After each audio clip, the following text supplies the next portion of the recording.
Mars. There's a lot of things we just don't know. Space always has a way of throwing us curveballs and surprising us. I mean, until we get the data that says we're on the ground safely, I'm going to be worried that we're not going to make it. Entry, descent, and landing is often referred to as the 7 minutes of terror because it takes about 7 minutes to get from the top of the atmosphere of Mars to the ground safely. The spacecraft has to do all of this by itself. There are many things that have to go right to get Perseverance onto the ground safely. There's a lot counting on this. This is the first leg of our sample return relay race. There's a lot of work on the line. Starting about 10 minutes before atmospheric entry, we get rid of really the spacecraft part of the rover that's been supporting us. We come screaming in to the Martian atmosphere at 12 to 13,000 miles per hour. And the heat shield is what dissipates all that initial energy through friction. The vehicle will continue actually flying itself through the atmosphere. It's sort of like a transforming vehicle that went from a spacecraft, and now it's kind of like an aircraft actively guiding itself. When we're going slow enough, we deploy a parachute. It's the biggest supersonic parachute we've ever sent to another planet. It's critical for slowing down the vehicle. Perseverance's entry, descent, and landing borrows heavily from that of Curiosity.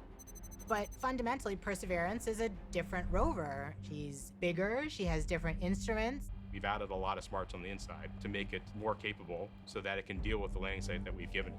The science team identified Jezero Crater as basically an ancient lake bed and one of the most promising places to look for evidence of ancient microbial life and to collect samples for future return to Earth.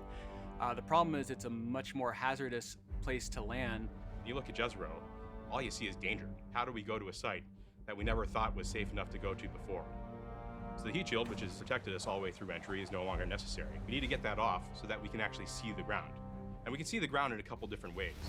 Perseverance will be the first mission to use terrain relative navigation.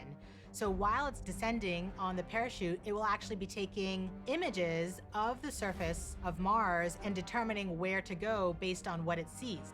This is finally like landing with your eyes open.